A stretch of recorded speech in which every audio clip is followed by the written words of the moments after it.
Empoderadas. Empoderadas. Oi, gente, eu sou a Aline. E eu sou Letícia Lima, e esse é o Empoderadas. Letícia, a nossa convidada de hoje é uma voz ativa contra o machismo no Brasil. Ela é autora dos best-sellers Presos que Menstruam, Eu Travesti, além do recém-lançado Os Meninos São a Cura do Machismo, e ela também é uma das organizadoras do livro Você Já é Feminista. E ainda tem mais. Ela já figurou nas listas de Mulheres que Mudam o Brasil, de UOL, Brasil Post e Tem Colga. Acho que o pessoal já deve estar sabendo aí com quem que a gente vai falar hoje, né, Letícia? Assim a gente espera, depois de alguns episódios de Empoderadas, as pessoas precisam estar mais treinadas aí no mundo do feminismo, né? Ativo aí. Então hoje a gente tem o prazer de conversar com a escritora feminista Nana Queiroz. Oi, Nana, muito bem-vinda. Obrigada pelo convite. E sou também aí colega de faculdade de vocês. Aí faltou falar essa parte que é muito importante. Faltou falar essa parte, está sendo um reencontro aqui hoje. Uma geração bem representada, viu, gente? A gente está aqui lutando há anos e tem gente que é muito ativa nessa luta aí. E vale dizer que a gente está com menos colágeno e muito mais beleza. Exato, vale dizer que a gente está bem gata nesse rolê. Bom, Nana, muito obrigada pela sua participação. Acho que a gente queria começar dizendo que o Empoderadas, ele nasceu com esse desejo de falar do feminismo, mas a gente nunca falou especificamente ou conceitualmente do feminismo aqui nos nossos episódios, né? Então a gente traz mulheres que vêm falar de comunicação, de marketing, de empreendedorismo, e aí, claro que na conversa a gente acaba passando por temas que estão relacionados ao machismo e tudo mais. Mas hoje é a primeira vez que a gente vai, de fato, falar sobre o feminismo. Então, a gente está muito feliz, assim, muito ansiosa por essa conversa. E aí, eu queria começar te perguntando, em um dos livros que eu citei, né, no Você Já é Feminista, tem uma pergunta ali, que é a seguinte: afinal, quem pode ser contra um movimento que busca garantir respeito e os direitos das mulheres? Afinal, Nana, quem pode ser contra esse movimento? Muita gente. A verdade, a primeira coisa que eu acho é que muita gente que acha que é contra não é, né? Então, Legal. Eu acho que a primeira coisa pra falar assim dá muito medo sair do armário que nem vocês estão saindo hoje e falar, esse é um podcast feminista, a gente quer falar de feminismo, porque o feminismo ele tá associado a muitas ideias equivocadas, né? Primeiro que a gente tem que começar a falar de feminismos, né? E não só do feminismo. Porque existem muitas vertentes e muitas formas de se vivenciar o feminismo, né? Existem formas de feminismo que não se encaixam absolutamente em nada do que eu acredito como feminismo, né? Tem correntes de feminismo que, por exemplo, rejeitam a existência das mulheres trans, né? Tem mulheres que chamam mulheres trans de homens de vestido. Isso é ofensivíssimo pra mim, assim. Pra mim, isso é tão ofensivo quanto um radicalismo de direita que fala que lugar de mulher é ficar em casa criando os filhos e as mulheres não têm a opção. Claro que eu gosto de ficar em casa criando os filhos também, porque eu sou mãe e adoro essa parte, mas que as mulheres não têm essa opção, né? De poder fazer qualquer outra coisa fora. Então, eu acho que a primeira coisa é pensar isso. O que é o feminismo, né? E depois descobrir o que é o seu feminismo. Então, eu acho assim, eu sempre fiquei pensando, como é que a gente vai definir isso, né? Então, eu penso assim, o feminismo, ele é um movimento. Essa é a definição que eu criei pra mim, depois de muito pensar. O feminismo, ele é um movimento político, social e educativo de pessoas que acreditam que mulheres e homens merecem direitos e oportunidades equânimes e estão dispostas a se transformar e mudar o mundo ao seu redor para que isso aconteça. Quem é contra isso? Quem não está disposto a se transformar ou deixar o mundo ao redor se transformar por isso. E tem um montão de gente que não está disposta a se transformar, né? Então, eu acho que o primeiro suspeito que você consegue encontrar é um homem que tira muito vantagem do sistema como ele está organizado, né? Um cara que, por exemplo, ele tem uma esposa que faz tudo por ele, ele chega do trabalho, deita no sofá e põe um pé para cima. E a esposa dele vai lá, cozinha, lava, passa, põe o prato na mesa, sendo que ela trabalhou as mesmas 8 horas que ele, mas ele se sente no direito, afinal de contas, na cabeça dele. Por algum motivo. Biológico, que ele também. A gente pode muito falar sobre biologia, que eu vou adorar, que eu tô estudando neurociências, eu amo falar sobre isso. Na cabeça dele, né? Não, imagina, é assim que tem que ser e tal. Pra ele é confortável, então ele não quer se transformar, né? Ele quer ficar nessa situação, então esse é um suspeito. Mas existe um outro suspeito, que é o menos suspeito, né? É que nem você vê aquele filme de suspense que a pessoa que você menos imagina, você fala, "Ah, meu Deus, ele que era o assassino?"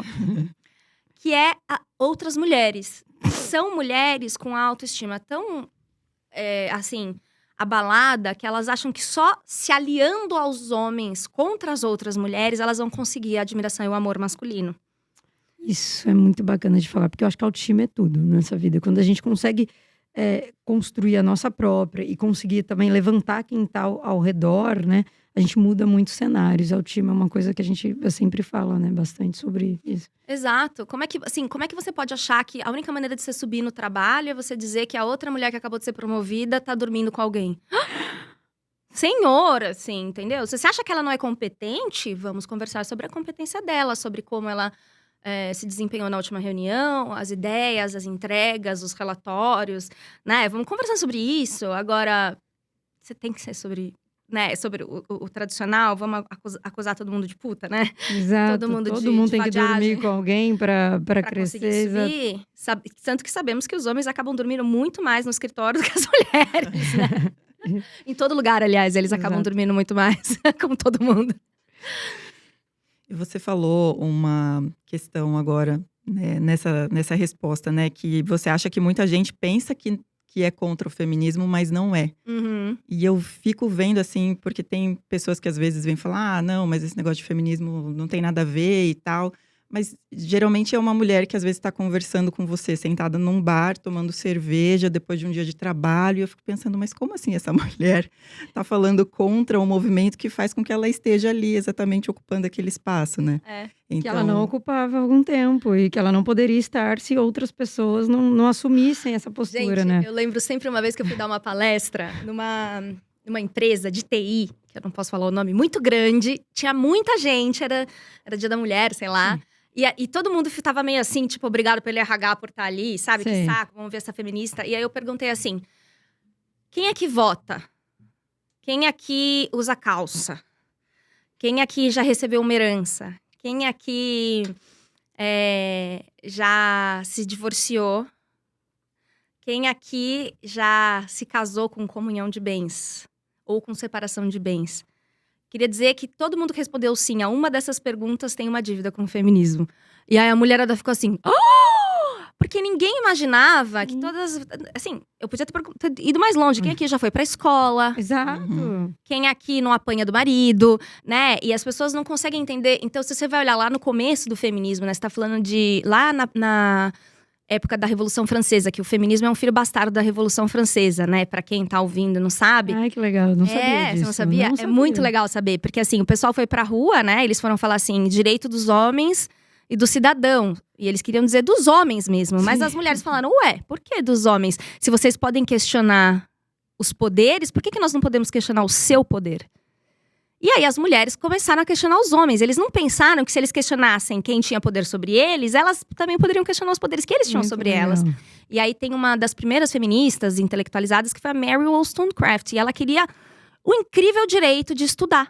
Que as mulheres pudessem estudar. E era uma grande vergonha, né, para a sociedade naquele momento, que as mulheres quisessem estudar. Por quê? Virginia Woolf. É imoral uma mulher estudar, que absurdo. É uma mulher que tem pouca vontade de ser mãe, que não tem instinto maternal, é antinatural. Aí todo aquele argumento pseudo-biologizante e tal, pseudo-científico. Assim, hoje em dia, né, se você for pensar, eu posso te dizer que tem 1 milhão de assuntos que as pessoas acham absurdos, que são o mesmo argumento da Mary Wollstonecraft lá na época da Revolução Francesa, que são o novo, as mulheres não têm que ir pra escola, sabe? Sim. É isso, né? É sobre isso. Então, ser contra o feminismo, então a primeira coisa pra você pensar eu acho assim, a não ser que se você é uma pessoa decente, dificilmente você é contra qualquer tipo de feminismo. Né? Sim. Se você é decente. Pra gente, né, é impossível. Eu fico com medo, eu sempre fico pensando assim, a gente sempre discute a nossa bolha de comunicação e de estudando tendências, coisas do futuro e tal. Porque a gente, não tem como pra gente ser contra o feminismo. Não então, tem. Tipo, é muito… Mas às vezes a gente sai de um lugar e eu falo pra ele, gente, as pessoas são contra, mas às vezes também um pouco… Hoje, eu tava num evento e falaram um pouco sobre o tipo de comunicação que a gente vai ter. Um pouco mais flexibilizada. E acho que talvez… eu vou ler os livros e quero saber o que jeito você trata isso, Aham. sobre falando dos meninos, que eu tô bem curiosa para entender. Mas às vezes a gente precisa também entender que as pessoas no Brasil e no geral, elas têm dificuldade de comunicação. Elas têm pouco conhecimento da linguagem, até do português. A gente tem um problema educacional muito grande. E depois agora a gente tem um problema, um analfabetismo da informática, digital. Então, esses dois problemas fazem com que as pessoas entendam vários conceitos de uma forma deturpada e também recebam informações de formas muito equivocadas. Então, assim, eu queria também que você associasse isso, você como comunicóloga, como jornalista e tal, e né, uma pessoa que está estudando muitas coisas, atitudes e a sociedade no geral.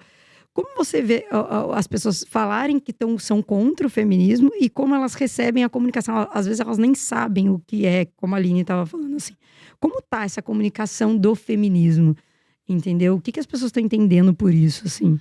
Eu acho que eu vou fazer um meia-culpa enorme aqui. Eu vou fazer uma crítica bem grande ao feminismo de internet. Sim, tá. Eu acho que o progressismo merece uma grande crítica. E eu venho dizendo isso já há um tempo, porque eu acho que parte da culpa da ascensão do bolsonarismo e do conservadorismo radical recente, inclusive do Red Pill e do masculinismo, foi culpa de problemas de comunicação do progressismo, feminismo incluso. Também. Tá. Quando eu digo isso, aí eu tenho certeza que alguém nas redes sociais, porque parte do problema das redes sociais, vai cortar só essa minha frase e dizer que eu culpei o progressismo pelo… Assim, não é isso que eu estou dizendo. O que eu estou dizendo é que isso é uma das peças de um quebra-cabeça enorme. E esse quebra-cabeça é principalmente composto da escolha de indivíduos adultos que têm responsabilidade por suas próprias ações. Isso posto como básico do sistema, a gente também teve uma parte, né? Sim. E aí eu vou explicar. Então eu acho assim, problema número 1, o meio. Redes sociais prezam, né, têm prezado por uma comunicação extremamente superficial. Então as pessoas têm ali uma comunicação superficial, uma atenção de 1 minuto, elas não terminam de ler um comentário até o fim, elas têm a sensação de serem experts em assuntos que elas mal entendem, e elas se sentem na obrigação de ter opinião sobre tudo para fazerem parte do grupinho. Sim. Perfeito. Acho que esse é um ponto muito importante. É o primeiro. Assim. E aí que a gente escreve, ninguém lê tudo aquilo. Ninguém lê. É muito... E ela já tem um julgamento moral, né? Então, eu tô estudando agora neurociência. Eu tava falando pra vocês antes, né? Neurociência e comportamento. E é impressionante, porque nós não somos seres racionais. É impressionante. A gente tem capacidades racionais, mas quando a gente cria opiniões, né? Principalmente, essas opiniões são formadas pelas nossas percepções emocionais, instintivas, a nossa história de vida, os hormônios que a gente tem naquele momento. Se você dormiu ou não naquela noite, isso vai influenciar como você vai perceber uma opinião que você tá lendo na rede social naquele dia, né? Então, tudo isso é impressionante. É impressionante. Então, tudo isso vai influenciar como as pessoas interagem nas redes sociais. Legal. Junte-se a isso um fator novo, que é um algoritmo que se alimenta do ódio. Né? Exato. A gente estava falando dos relatórios hoje. Vou só te parar, porque eu vou te deixar falar. Os posts de cliente, às vezes, que vão super bem, o cliente não consegue entender. Tem muito comentário. Só que, às vezes, é um monte de comentário negativo. Mas tudo bem. Para ele alcançou a marca. E tem gente que se alimenta. E tem artistas que já assumiram publicamente que se alimentaram do ódio para crescer na carreira, né? Teve uma pessoa bem famosa que esses dias falou que no começo ela usava esse algoritmo para fazer isso. Então, quero que você parta disso, assim, realmente tem marcas que não entendem isso e a gente acaba usando. Tipo, elas não se importam se o comentário é ruim ou reclamaram de um evento em 200 comentários. Isso tudo bem, caiu a marca lá para cima. É o que acontece também, né, no algoritmo de uma pessoa que falou alguma coisa. Que é o fale mal ou fale de mim, né? Exato. E o algoritmo… Assim, precisa regular as redes sociais, só queria falar isso, mas não é sobre isso que estamos falando hoje. Mas só quero dizer isso. O que acontece é que eu acho que o progressismo se alimentou disso. Os influenciadores de esquerda, principalmente no Twitter, começaram a apostar muito nessas briguinhas mesquinhas e nessa lacração barata de xingar uns aos outros e xingar do outro lado e ficar falando, parecendo pseudo-inteligente, ofendendo os outros, para crescer em popularidade. E essa coisa do vício em like, que diversos estudos já comprovam que existe, etc. e tal. Isso criou um ambiente muito tóxico. Então, para muitas pessoas, o primeiro contato que elas tiveram com o feminismo é cercado de ódio, de raiva, de intriga, Você entende? É a fulana de tal brigando com o ciclano de tal por causa de um conceito B do feminismo. Eu fico pensando, por exemplo, Dia das Mães. Teve um dia do Dia das Mães que eu queria chorar, que tava todo mundo na minha timeline discutindo mãe de pet. E a minha timeline inteira eram mulheres super inteligentes brigando por conta de mãe de pet. Eu falei assim, gente, seja mãe de criança, seja mãe de pet, só não seja mãe do seu namorado e não gaste o Dia das Mães falando sobre isso.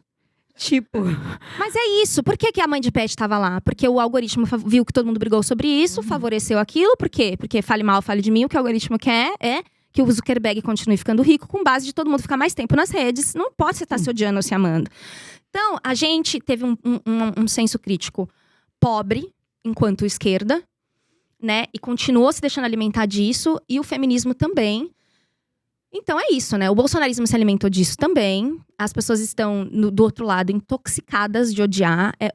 Odiar é um negócio que aumenta o seu nível de cortisol, faz você se sentir mal, estressado, deprimido. No momento, essas pessoas vão explodir. As tristezas são muito grandes para todo mundo. Não é gente, à toa que essas pessoas invadiram lá o Congresso e quebraram tudo. É um estado de estresse contínuo, né? Sim, e é muito...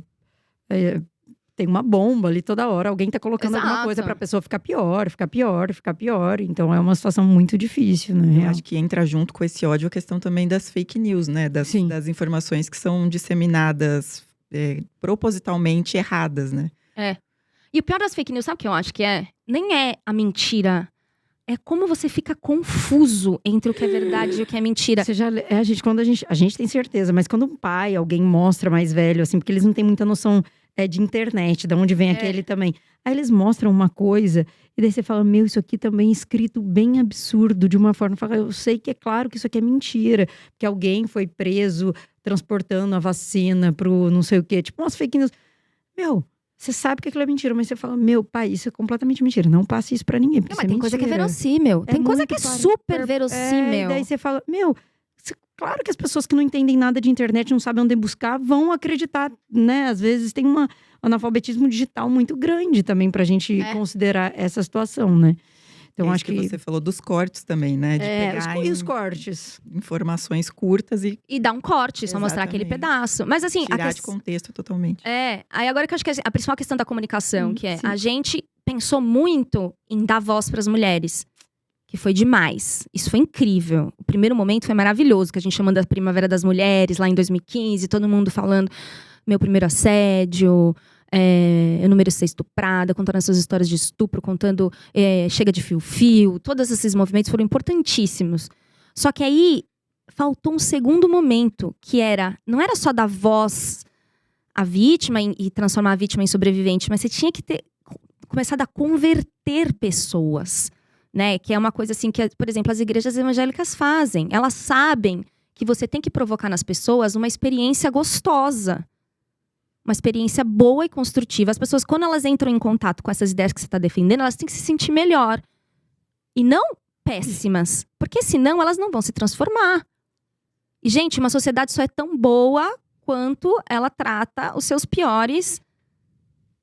Não é verdade? Sim. Então, assim, se a gente se sente muito incrível enquanto progressismo, mas a gente tá... Todo homem que se comporta mal, a gente manda ele pra aquele lugar. Nossa, que bad. Todo dia uma bad, né? Todo dia uma bad. Porque, assim, a não ser que a gente vire todo mundo lésbica política, o que eu acho uma tristeza, porque... Infelizmente, é cringe, mas eu ainda sou muito heterossexual. Outro dia me disseram que é bem cringe ser heterossexual. Uma menina de 20 anos, eu achei o máximo ela falar isso pra mim. Mas eu tava lendo isso, logo antes de vir pra cá, se liga essa frase. Eu até trouxe ela pra aqui, porque eu sabia que esse assunto ia aparecer. É do Winnicott, tem um livro dele que chama Tudo Começa em Casa, e ele tá refletindo sobre a infância, né? Eu tenho pensado muito, agora que eu sou mãe, né? Sobre como toda pessoa... Eu fico pensando na criança, né? Até às vezes atirador de escola, eu penso a criança que ela foi, né? E o Winnicott fala muito sobre isso, sobre como que as feridas da infância resultam, né?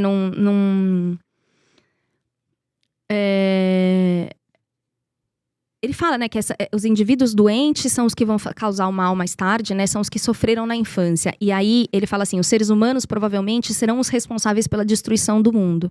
Se for assim, talvez possamos morrer sabendo que isso não é saúde, mas medo. É parte do fracasso das pessoas e da sociedade saudáveis em dar suporte aos seus membros doentes. em olhar pro lado, né? A gente é muito individualista, gente. Não, mas pensa nisso, cara. Você se acha tão, eu nem sei falar, eu falo muito inglês, trabalho em inglês o dia inteiro, às vezes esqueço essa palavra em português, mas assim, você acha tão self-righteous? Como que você fala isso em português, assim, é muito... Ai, meu Deus, tô parecendo aquelas blogueiras do TikTok. Como que fala isso? Meu Deus, que palavra que fala isso? Você se acha tão moralmente superior? Isso, pode ser isso. moralmente superior. Que você só dá lição de moral. Você senta num lugar de superioridade e dá lição de moral. Então, um cara pergunta pra você: ai, mas eu posso dar flores no Dia da Mulher? E você manda ele pra puta que pariu, xingar ele, tarará, sem perceber que você, gracinha, pode ser mulher, mas você é branca. E você maltratou o lixeiro. E você esqueceu de dar bom dia pro lixeiro quando ele passou por você na rua naquela semana. Entendeu? Então, assim... dificilmente alguém não tem um teto de vidro. Não, todo mundo tem. Não existe. Teto de vidro é incrível. É tipo, é todo mundo, pelo amor. Todo mundo oprimiu alguém. Então, claro, e existe isso na neurociência. Eu acho que a gente discute muito na psicologia, na terapia, né? Existe sempre um oprimido, né?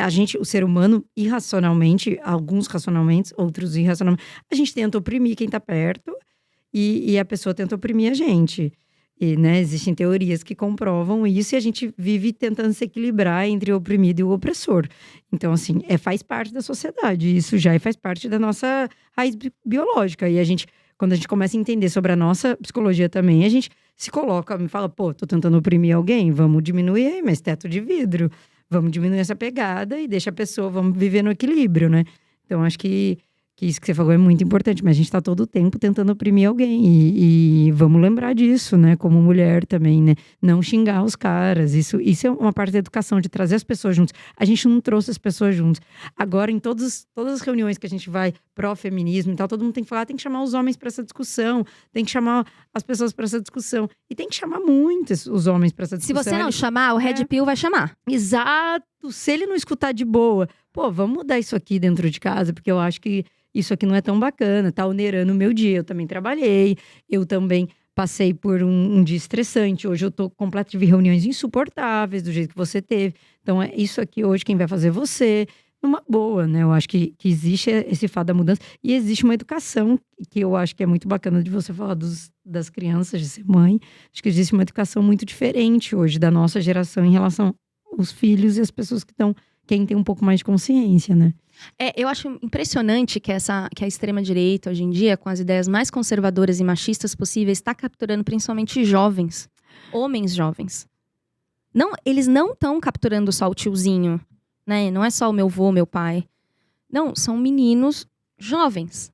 Porque esses meninos estão se sentindo... É que, assim, às vezes são rapazes, né? Que eles estão sentindo o pior do patriarcado. Porque, assim, gente, quem acha que o machismo não sacrifica os homens, principalmente na infância e na adolescência, é porque tá vivendo numa sociedade paralela. Exato, os homens sofrem muito também, falta de emoções, várias coisas que eles, né? Não só. Pode listar.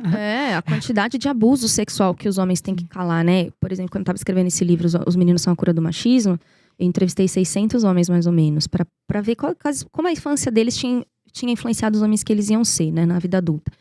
Muitos relataram casos de abuso sexual. E aí eles não tinham contado pra ninguém, ou quando eles foram contar, por exemplo, pro pai, o pai falava assim, cala a boca, tipo, a babá de 15 anos tinha abusado ele tinha acho que 5 ou 6. Aí ele falou assim, você é bicha? Cala a boca, tem que dar graças a Deus que ela te ensinou a virar homem. Nossa. Gente, 5, 6 anos. Agora troca, né? Um cara de 16 anos, pegando a sua filha de 5 anos, você vai falar o quê? Você vai falar a mesma coisa? O seu padrão seria o mesmo? Você entende? Assim, algumas coisas que os meninos passam na infância, a gente nem chama de violência, sabe? E eu li um livro da Bell Hooks em que ela fala assim que as maiores vítimas do machismo não são as mulheres, são as crianças. E ela tem toda a razão, porque não tem que ficar fazendo loteria da desgraça, não é uma competição de quem sofre mais. Meninos e meninas sofrem muito para se encaixar nos padrões do que a sociedade patriarcal espera deles. Eles têm que sacrificar a própria individualidade deles, eles têm que sacrificar os sonhos deles, né? Por exemplo, a menina não pode sonhar em ser cientista e o menino não pode sonhar em ser professor, artista enfermeiro, cabeleireiro, né? Então, são muitas as violências que essas crianças sofrem. E essas violências, a sociedade paga o preço mais tarde. E é muito assim, é muito gritante as violências que as mulheres passam. Porque, de fato, Tem um número maior. Tem um número maior. Mas não quer dizer que os meninos não passem as coisas. Exato. E sim, claro, mulheres morrem. Mulheres… Sim. Então, se você pensar na gravidade das questões, óbvio, né? Mas assim, as pessoas não nascem monstros, né? Esses homens que vocês estão vendo aí, que estão, sei lá… Estuprando, que estão… Você entende? Cometendo violência a cada 7 minutos contra uma mulher. Exatamente. Um menino que tinha 11 anos… 12 anos, a primeira vez que ele ejaculou, o pai levou ele num prostíbulo para ser estuprado. Eu vou usar essa palavra, tá? Porque é isso que aconteceu. Para ser estuprado por uma mulher E é um estupro que eu não tô dando só na conta dessa mulher, eu tô dando também na conta desse pai. Porque essa mulher talvez tenha tido pouca escolha na questão, mas ainda assim era uma maior de idade. Muitos casos acontece isso no Brasil ainda hoje. Sim. Uma prostituta de 45 anos, o pai vai lá, paga ela para estuprar um filho de 11, 12 anos. Isso se chama estupro de vulnerável, está qualificado no Código Penal. Se fosse o oposto com uma menina, a gente qualificaria assim. Com os meninos, a gente fala que é iniciação sexual. Isso não é iniciação sexual. Então, você inicia uma criança sexualmente com um estupro. Você fala pra ela que aquilo não é uma violência. Você fala pra ela que ela tem que aprender a gostar daquilo. Obrigatoriamente, daquele jeito, naquele momento, emocionalmente, sem respeitar nenhuma emoção. Você fala pra ela que ela não pode… que ela tem que procurar o sexo a todo custo. E depois você espera que ela entenda as nuances do consentimento quando ele chegar na faculdade. Assim, eu não tô dizendo que uma pessoa adulta não tem que procurar saber. Eu não tô inocentando esse cara quando ele vai lá e ele estupra uma menina bêbada na faculdade. Mas você entende que é mais complexo? Claro. Do que a gente tá fazendo parecer? Sim. É muito fácil linchar virtualmente todas as pessoas e tal. Agora, será que a gente, enquanto os indivíduos saudáveis, não está falhando em se tornar uma sociedade saudável? Cuidar dos próximos. Cuidando dos nossos indivíduos doentes? Sim. Eu acho que esse é um ponto muito grave, né? Como você falou, a gente não tá aqui comparando números, nem é uma guerra de comparação. Mas eu acho que esse é o ponto principal. Como a gente tá tratando essa infância. Esses dias eu respondi para uma pessoa super famosa no Instagram. Eu não costumo ser nada de responder, nem comentar nada, zero. Mas ela postou que o filho dela não estava conseguindo comprar. O filho tem 14 anos. Uma coisa super cara da Nike e tal. E que a Nike não tinha aceitado. E Nike não aceitou nem o cartão do menino, porque ele botou de débito primeiro. Daí bloqueou a compra. E tô trazendo para um outro ponto mais leve. Mas só para fazer uma relação com a idade e com a não formação cerebral. Porque é um estupro. Exato. Porque a pessoa não ainda está formada, né? E daí eu respondi pra ela, mas que bom, né? A marca não deixou ele comprar. Porque ele era um menor de 18 anos. Porque ele respondeu lá, a Nike não deixou comprar. Eu falei, que bom, porque assim, ele não tem todas as emoções formadas. E eu acho que uma pessoa menor de 18 anos não deveria estar escolhendo comprar nada. Se ela tá, entendeu? Acho que a mãe deveria ir lá e realizar essa compra mesmo. Na minha opinião, até hoje, eu não tenho filho. Eu posso ser altamente criticada e xingada e tal. Mas você tem direito à sua opinião não é ofensiva. Exatamente. E acaba sendo um pouco disso. A gente tá numa situação de… eu tenho muitos questionamentos sobre a infância, né, Nana? Que é, tipo, absurdo, assim. E pra quem não é mãe, a gente fica lendo, a gente fica meio bem louca, assim. Da alfabetização precoce, de não sei o que, trazer a pessoa que tornar a criança adulta. A gente não tá respeitando alguns lugares da criança. E pra gente respeitar a criança, a gente precisa respeitar a criança. Não interessa se é um menino ou se é uma menina. A gente precisa entender das não formações neurológicas, do agir por impulso, do sentimento que ainda não está formado, da falta de… A idade de 18 anos, ela foi estabelecida até hoje pela ciência, de 21 em alguns países, porque existem explicações científicas para isso, que a gente negou tanta explicação científica. Mas são várias coisas. Então, quando a gente comete um estupro contra um menino ou contra uma menina de 11, 12… Os casamentos também, quando a gente lê Melinda Gates naquele livro…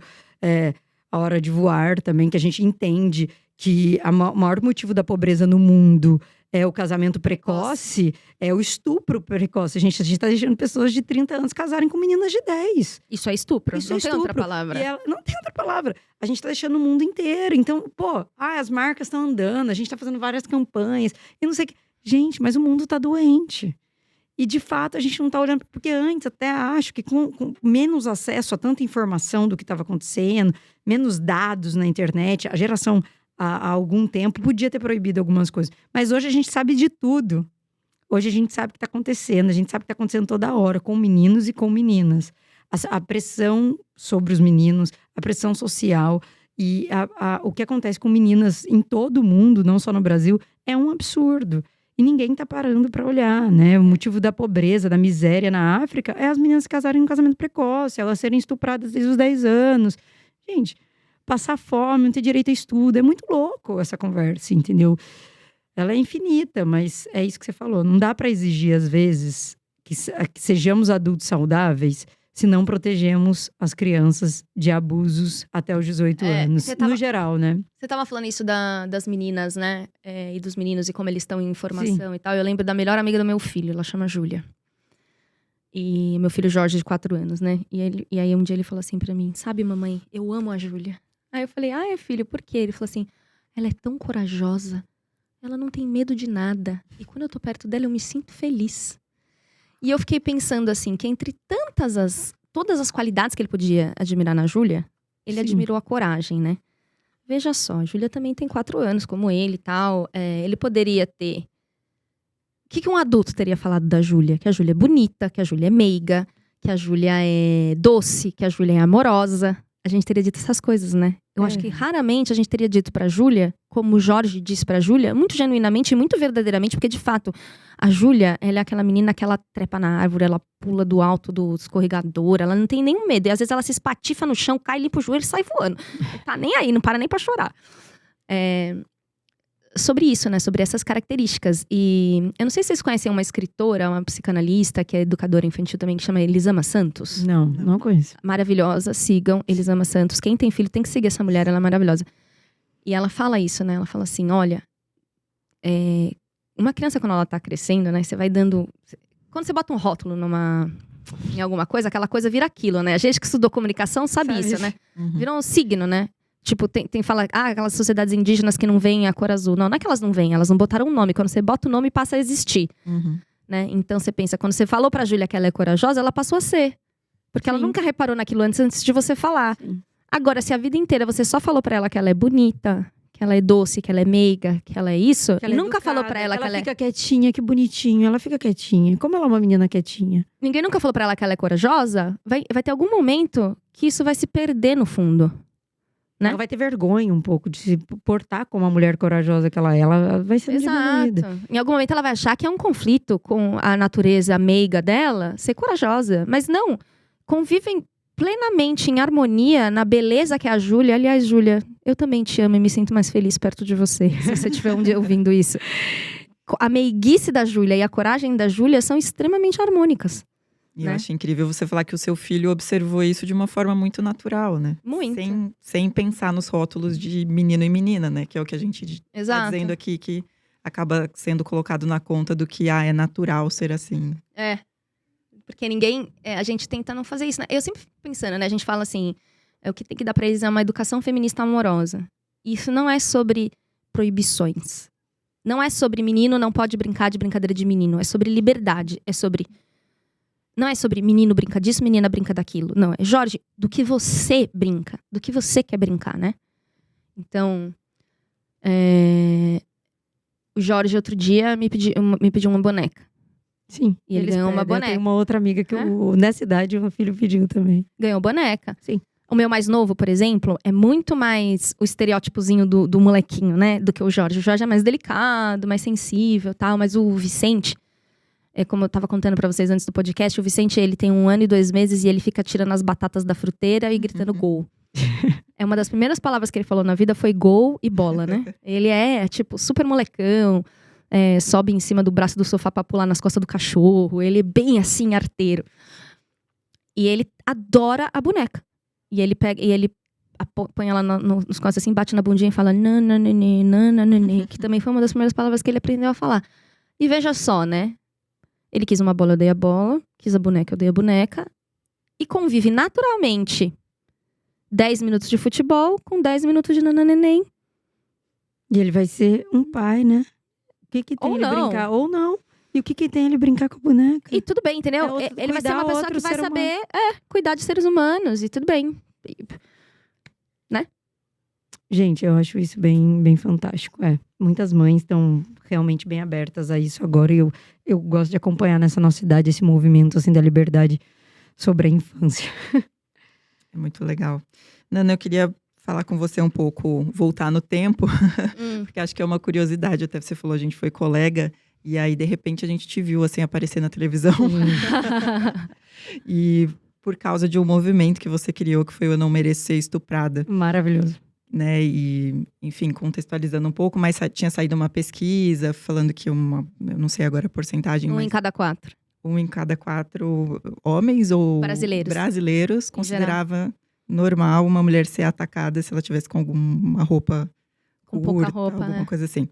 E aí você criou esse movimento. E aí eu queria entender como que foi isso. Se você pensou, né, na hora que você criou esse movimento, que teria a proporção que ele tomou. Se aquele momento foi uma virada para você na tua vida, né?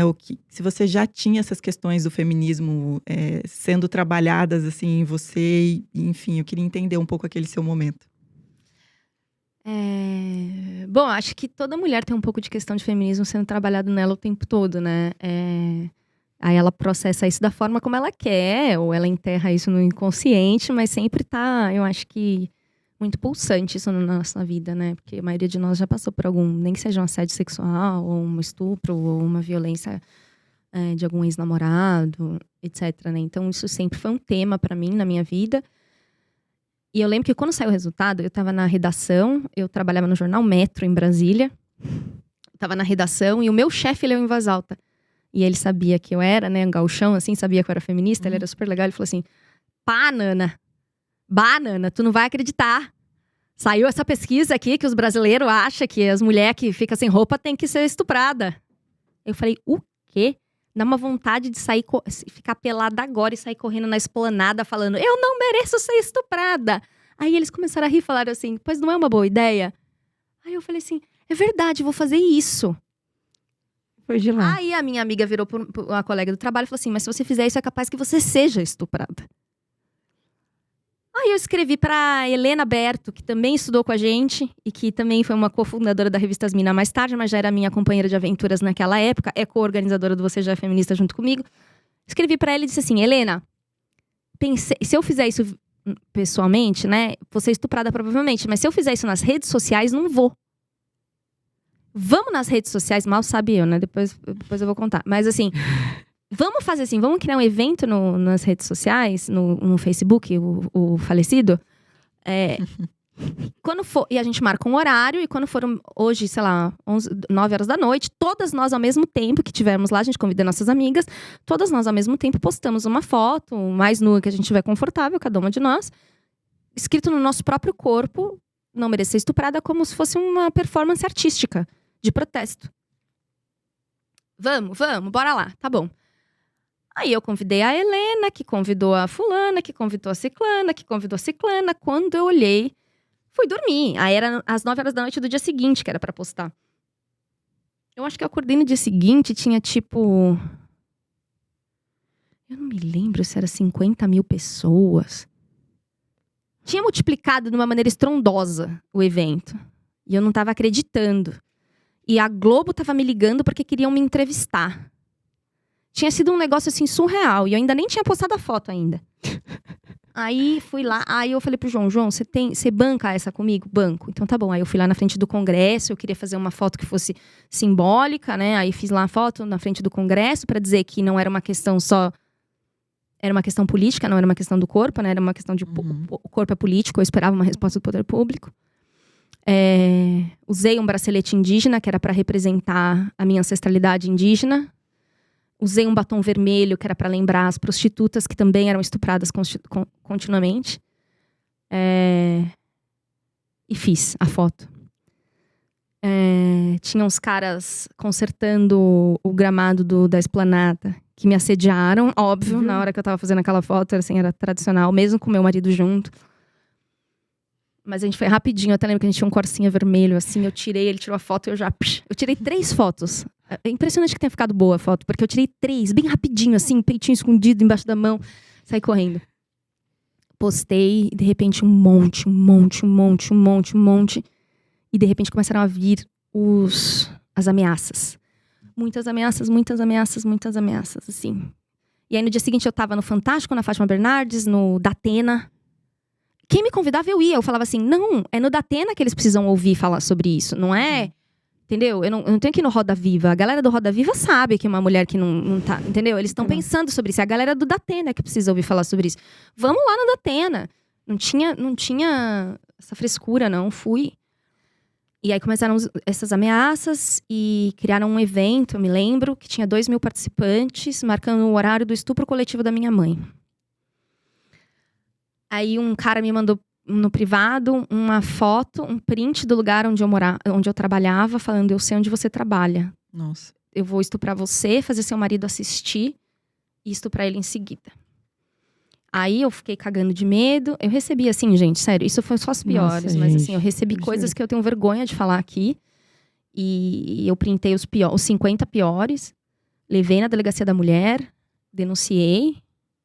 E aí o cara da delegacia da mulher falou pra mim, eu vou pegar, assim, os 3 piores. Porque eu não tenho condição de catar toda essa gente, senão a delegacia da mulher inteira vai ficar trabalhando pra você.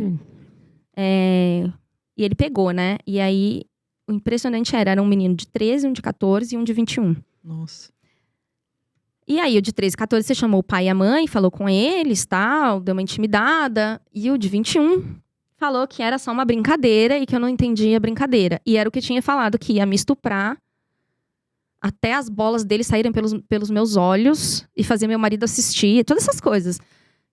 Qual é, assim, em que planeta isso é engraçado? Eu queria muito entender, assim, o que esse cara achou de tão engraçado nisso que eu não entendi. Até hoje eu tô tentando entender a piada, assim. Eu devo ser muito burra mesmo pra não entender essa piada, porque até agora eu não tô achando engraçado. Tô aqui chocada, eu tô até sem palavras. Nossa, gente. Mas assim, absurdo, foi chocante. né? Foi chocante. Foi bem chocante. Mas é isso, eu acho que desde lá eu comecei a pensar assim, o que a gente tá... Porque esses 2 moleques de 13 e 14 anos, gente, o que a gente tá fazendo de errado? É uma reflexão muito forte. Entendeu? Uhum.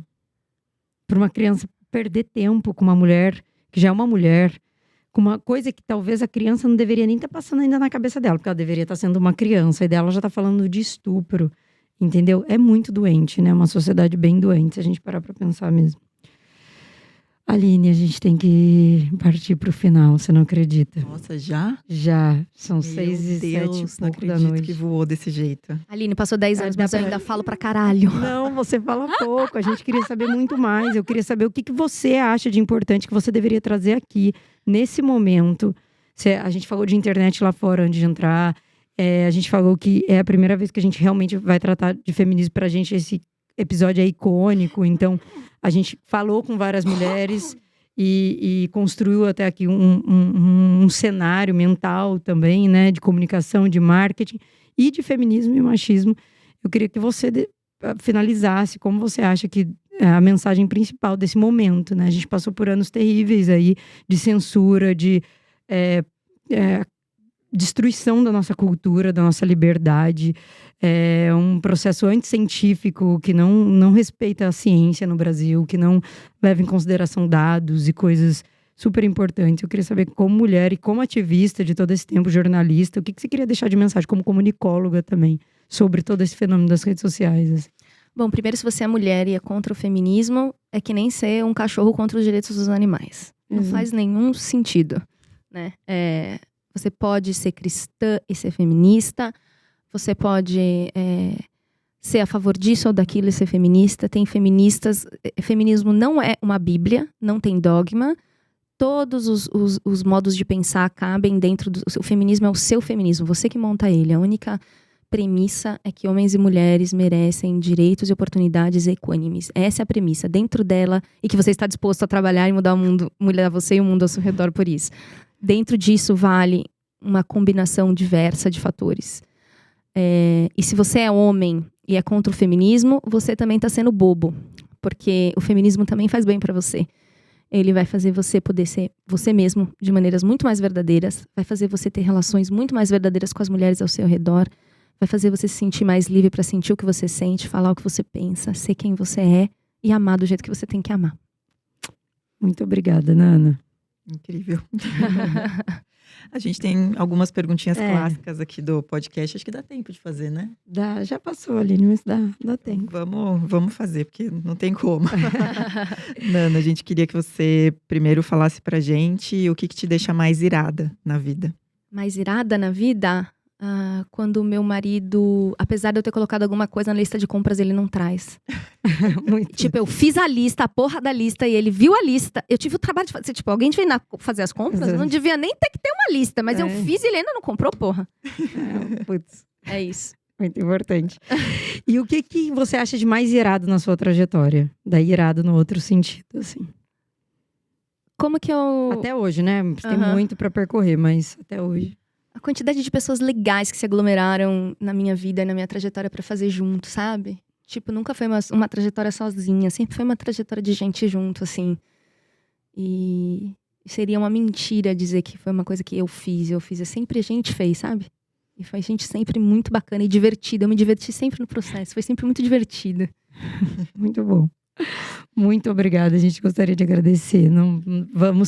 Acho que talvez o seu episódio dê bastante fervo, daí a gente traz outras polêmicas bem pontuais depois dessa abertura abrangente de ideias, né, para uma segunda rodada aí que a gente vai gravar. É isso, super obrigada, Nana. Imagina, foi meu Eu prazer. ainda queria incluir mais uma pergunta. Então no final. pergunta. E mostra os livros também, que agora a gente vai ter que ler todos. Eu tô só com 2 aqui, Nana, mas tem outros, né? Tem. Então, esse aqui, eu não sei se a câmera tá pegando, mas esse aqui é o Você Já é Feminista. Esse aqui é o mais recente. Os meninos são a cura do machismo. E tem também seus outros livros, Nana, só pra gente relembrar. Presos que menstruam. E Eu Travesti. E aí eu queria também que você fizesse uma indicação bem rapidinha de alguma coisa que você queira compartilhar, de alguma mulher, pra gente incentivar esse movimento, assim. Gina Ripon, Gina Ripon. uma neurocientista que escreveu um livro que chama Gendered Brain, que ela ela quebra todos os mitos sobre o cérebro feminino e o cérebro masculino. Spoiler, não existe, só existe o cérebro humano. Maravilhoso, muito bom, muito, muito bom. Sabia que você ia ter uma indicação boa, não podia perder isso. Só não sei se tem em português. Mas, Espero que putz, tenha. gente, vai jogando no Google, vai traduzindo. Hoje a gente não precisa, ninguém mais precisa deixar de ler aí, né? Pelo menos ler, né? Não é tão excludente, mas a leitura, né? É isso. Não sei como agradecer. Queria que a conversa se estendesse por muito tempo. É muito bom pra gente saber que pessoas que também participaram da nossa trajetória, que estavam lá na faculdade quando a gente não sabia. Ela falou aqui, a Tayane, antes que a gente conversou com ela sobre trajetória na faculdade, a gente sabe tão nada o que a gente ia ser, né, na faculdade, depois a gente se torna tão outra coisa, né, e a gente quer falar para as crianças de 20 anos, 21, sejam o que vocês quiserem, porque, putz, o mundo é muito livre e a vida passa muito rápida. E é muito bacana ver essas pessoas da mesma época traçando histórias tão bacanas para o mundo. Parabéns pela trajetória até agora. E depois a gente vai ler o livro e dar um super feedback. Espero que a hora que eu tenha filho, ele faça muito sentido na minha vida. Tomara. Parabéns, Até mais, Nana. obrigada. Parabéns Beijo pela sua a todo trajetória mundo. e por ser uma mulher inspiradora. Exato. Saiam do armário, se não se feminista. É isso. Obrigada, gente. Obrigada, tchau, tchau. gente. Empoderadas. Empoderadas.